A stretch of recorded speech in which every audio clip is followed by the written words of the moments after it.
Cher journal. Ça doit faire des années que j'ai pas dit cette phrase, cher journal. Mais je me suis dit que les événements que je vivais, ça serait bien que je les consigne dans un journal de bord. Ça me fera des souvenirs. Et puis franchement, des fois je me demande si je rêve ou pas. Moi c'est Amy Lightheart. Et puis, je vis sur cette île depuis quelques mois. Cette île c'est Jorvik. C'est un lieu que j'adore. J'étais déjà venue plusieurs fois pour quelques semaines pendant des vacances. C'était il y a des années que j'ai découvert cet endroit. Et étrangement, il n'a jamais quitté mon petit cœur. Du coup, quand j'ai perdu ma jument Bilitis, il y a bientôt... Ça va faire bientôt 2 ans. Du coup, j'ai eu envie de venir m'installer. Ici. De poser définitivement mes valises dans les écuries. Et franchement, je ne le regrette pas. Depuis, j'ai adopté beaucoup de chevaux, j'ai renoué un lien avec les chevaux, ça m'a fait beaucoup de bien. Et surtout, j'ai rencontré des personnes très sympathiques. Aujourd'hui, j'ai envie de te présenter Gary. Gary, c'est un ami aventurier qui voyage aux 4 coins du monde. Et quand il revient, il revient toujours accompagné de chevaux très spéciaux. Aujourd'hui, il m'avait envoyé une photo. Du coup, je le rejoins à Fort Pinta pour voir avec qui il vient. Tu aurais vu, Fort Pinta était en plein festival d'été. Il y avait des lampions partout, de la musique, c'était juste magnifique. Et je l'ai vu au loin avec sa roulotte. Ah, Gary. Il est revenu avec un Dorcha et un Solas. Ce sont des chevaux vraiment majestueux. Ils sont magnifiques. Quand il m'avait envoyé la photo, j'avais tout de suite repéré le Dorcha et je m'étais dit que ce cheval était juste sublime. Bon, j'avais aussi repéré le Solas avec sa robe rose pétant. Ça, pour un cheval de Barbie, c'est un cheval de Barbie. Avec ses petites plumes bleues, il est vraiment trop mignon. Et puis, le Dorcha. Si majestueux, si imposant.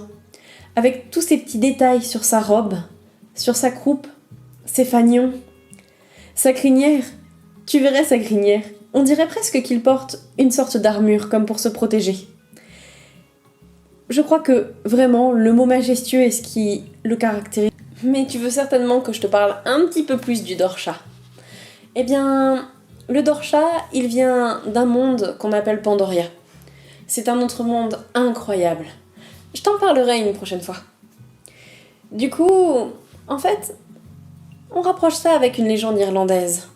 Une légende raconte que les papillons en Irlande peuvent traverser la frontière entre l'autre monde et le monde des humains.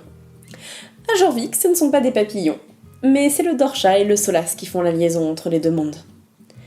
Le Dorcha est sombre comme la nuit. Il est appelé le gardien des grottes. C'est un cheval très nerveux qui sort rarement à la surface. Contrairement à sa sœur. Enfin, personnellement, j'ai adopté sa sœur. Son nom vient d'un mot irlandais qui signifie ténèbres et mystère, faisant allusion au tempérament timide et énigmatique de cette magnifique créature.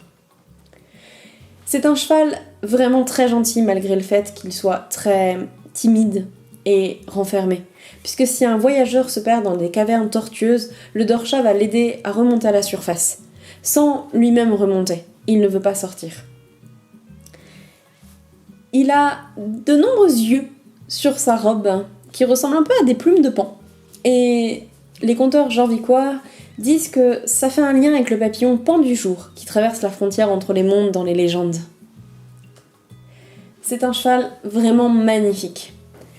Il ressemble un peu à l'Irish Cob, un peu comme Braveheart que je monte. J'adore les Irish Cob, c'est une de mes races favorites. De toute façon, tu le verras, j'adore tous les gros chevaux. Voilà. Mais bon, je suis comme ça avec tous les animaux. J'adore les gros chiens, j'adore les gros chats. Voilà, j'aime bien tout ce qui est gros. Et c'est un cheval qui est adapté au froid.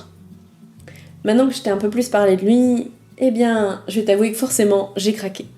J'ai adopté un Dorcha.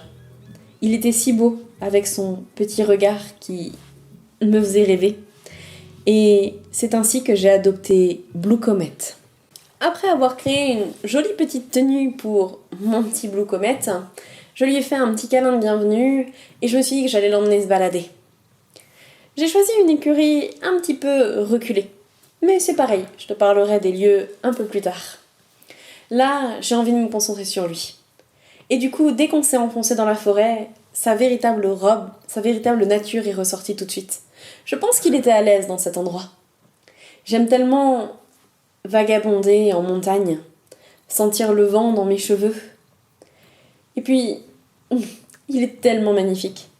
Que ce soit avec son petit pas, son petit trot que je trouve aérien malgré son gabarit, son petit galop à bascule. Ça fait beaucoup rire d'autres cavaliers, mais personnellement, j'adore ça. Je trouve ça très mignon et plutôt confortable. Et puis son grand galop. Et quand il saute, on dirait qu'il vole, qu'on va s'envoler. C'est juste une sensation incroyable, crois-moi. Je pourrais t'en parler pendant des heures. On est monté tout en haut de la montagne. Je savais que de là-haut, il y aurait une vue imprenable sur Jorvik. Et j'avais envie de lui faire découvrir ça. De lui faire découvrir cette région et de lui souhaiter un petit peu la bienvenue aussi. Et une fois en haut, on a pu voir le paysage, observer une cascade et juste prendre le temps de s'apprivoiser et de se connaître. Mais je suis déjà vraiment très heureuse de l'avoir adopté. Je dois t'avouer qu'à la base, j'avais pas spécialement prévu d'adopter aussi une Solace. Mais je sais pas. Sur la photo, je la trouvais un peu trop rose pour moi. Mais quand je l'ai vue, ces détails de plumes dans sa crinière, toutes ces plumes sur son ventre, elle semblait si légère, si gracieuse. Et puis, mon petit cœur n'avait pas envie de séparer Blue Comet de sa sœur. Et c'est ainsi que je me suis dit que j'allais l'adopter. Je vais t'en dire un petit peu plus aussi sur elle. Globalement, forcément, comme c'est sa sœur, ils ont beaucoup de caractéristiques communes. Mais elle, son nom signifie éclat et illumination. Et ça lui va bien. Ça fait allusion à sa robe, en effet elle est plutôt éclatante, et à sa personnalité très vive. C'est une magnifique créature. Elle aussi, elle a des petites plumes de paon. Et elle vient aussi du papillon plume de paon d'ailleurs. Elle semble dotée d'une énergie presque infinie. Elle est tellement légère et gracieuse. D'ailleurs, c'est ce que Gary m'a dit. Sauter d'une île flottante à l'autre lui a donné une foulée très sûre. Et c'est ainsi que j'ai adopté ma petite Sparkle Melody. Afin de nouer des liens avec elle, j'ai décidé d'aller me balader sur la plage. Avec son petit galop de cheval à bascule. Tout comme son frère. Elle semble apprécier l'endroit. On a même été mettre un petit peu les sabots dans l'eau. J'adore sa crinière qui vole au vent. Je ressens un lien particulier avec ses chevaux. Ça faisait longtemps que j'avais pas eu un coup de cœur comme ça, lors d'une adoption. Ils sont tellement adorables tous les deux.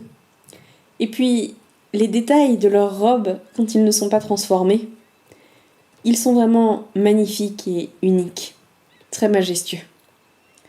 Je les aime beaucoup. Et puis ce que j'aime, c'est les petits détails qu'ils vont garder sur leur crinière, qui nous rappellent que ce ne sont pas des chevaux classiques. On s'est ensuite éloigné un petit peu des plages pour aller dans un endroit un peu plus reculé. Et Sparkle Melody m'a montré sa magnifique robe rose éclatante. Oui, rose Barbie aussi, on pourrait le dire. Pour finir cette journée en beauté, je me suis dit que j'allais emmener Sparkle Melody avec moi au festival de l'été à Fort Pinta. J'ai été voir Tim. Tim, c'est l'organisateur du festival. Et du coup, il m'a demandé si je pouvais faire quelques petites missions pour lui. Comme ramasser les serviettes sales, déposer des serviettes propres, vendre des ballons ou ce genre de choses. Oui, je me suis demandé s'il me demandait pas un petit peu de faire son travail. Mais tu verras, c'est monnaie courante ici qu'on nous demande de faire le travail. D'ailleurs, parfois je me demande qu'est-ce qu'il ferait si j'étais pas là. Mais vraiment. Et puis il m'a aussi fait goûter sa boisson. Et franchement, c'est no way. Je n'ai jamais bu quelque chose d'aussi mauvais. Comment peut-on inventer quelque chose d'aussi mauvais d'ailleurs ? Je l'ai aidé à préparer une boisson aux fruits bien meilleure. Et d'ailleurs, tout le monde a adoré, et il m'a remercié. Et enfin, on a installé la piste de danse, avec un super DJ. Et là, on s'est vraiment éclaté. On a fini la journée en beauté en allant bouger nos petites fesses sur le dance floor. Oui, je dis on, parce que, étonnamment, Sparkle Melody porte vraiment bien son nom. Alors que je dansais sur le dance floor, avec mes pas peut-être un peu trop approximatifs certaines fois, eh bien, j'ai repéré qu'une certaine jument était en train de bouger ses grosses patounes sur le côté de la piste. Mélodie porte vraiment bien son nom. C'est la première fois que je vois un cheval danser. Et elle avait l'air vraiment de beaucoup s'amuser. Du coup, on est resté un moment à s'amuser sous les jolis lampions en forme de fleurs. Et j'ai vraiment senti un lien, une connexion avec elle. On a passé un très très bon moment. C'était une magnifique journée. Et je ne regrette absolument pas d'avoir adopté Blue Comet et Sparkle Melody. Ce sont tous les deux des amours qui ont des robes magnifiques et que j'adore par-dessus tout. J'ai hâte de poursuivre mes aventures avec eux. Et j'ai hâte de partager mes prochaines aventures avec toi. Alors, à très bientôt, mon très cher journal.